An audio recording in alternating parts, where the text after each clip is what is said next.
বন্ধুরা, এই প্লেলিস্টে আমরা প্রত্যেকদিন 3টা করে ইডিয়মস শিখব। ইডিয়মস আমরা জানি, সবাই জানি ইডিয়মস কি কাজে লাগে। ইডিয়মস দিয়ে আমরা আমাদের কথাকে সুন্দর করতে পারি, আমাদের লেখার ভাষাকে আমরা সুন্দর করতে পারি। তো আমরা সমস্যা হচ্ছে কি, আমরা যখন পড়তে যাই তখন আমরা একদিনে হয়তো অনেক কিছু করে ফেলি, পরে দেখা গেল যে আমরা আবার পরে ভুলে যাই। ঠিক আছে? তো আমরা এই জন্য প্রত্যেকদিন 3টা করে শিখবো, প্রত্যেকদিন চর্চার মধ্যে থাকবো এবং আমরা একদিন অনেক কিছু শিখে ফেলবো আমার ধারণা।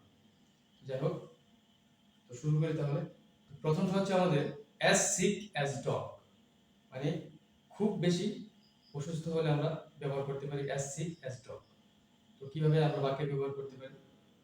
যদি বলেন যে my friend was as sick as dog so I went alone to the party, মানে আমার বন্ধু খুবই ক্লান্ত ছিল, এক্সট্রিমলি সিক ছিল, আমি এজন্য আমি কি করেছি, আমি একাই পার্টিতে চলে গেছি। তো এটা আপনাদের এই জিনিসটা আপনারা ব্যবহার করতে পারেন as sick as dog। তারপরে যেটা, সেটা হচ্ছে black and blue. Black and blue কি? কালশিটে হয়ে যাওয়া, মানে কোন একটা জিনিস মানে ডিসকালার হয়ে যাওয়া। হ্যাঁ, যদি আপনি এরকম একটা সেন্টেন্স বলেন যে I had a bike accident last week and my legs were black and blue, মানে আমার পা গুলো কি কালশিটে হয়ে গেছে, দাগটা পড়ে গেছে, বাইক অ্যাক্সিডেন্ট করেছিল। এরকম একটা সেন্টেন্স কিন্তু আপনারা বলতে পারেন, ব্ল্যাক এন্ড ব্লু ব্যবহার করতে পারেন। তারপরেটা হচ্ছে blessing in disguise. Blessing in disguise মানে কি?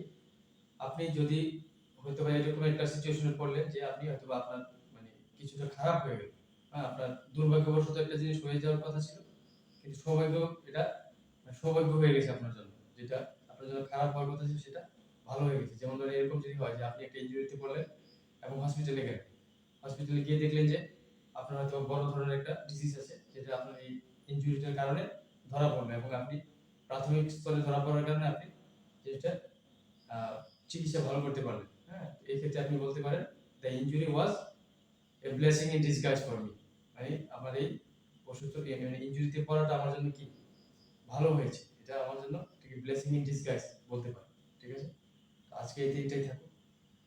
তো আপনারা প্রত্যেকদিন চ্যানেলটা ফলো করবেন, প্রত্যেকদিন সাথে থাকবেন, এবং যখনই আপনি আমার এই চ্যানেলটা ফলো করছেন, আজকে 2022 সালের মে মাসের 28 তারিখ, তো যখনই আপনি ফলো করেন, আপনি তাড়াহুড়ো করবেন না, আপনি প্রত্যেক দিনের একটা করে ভিডিও দেখে যাবেন। আপনার ইনশাআল্লাহ আপনি একটু করে প্রত্যেক দিন দেখলে আয়ত্তে থাকবে।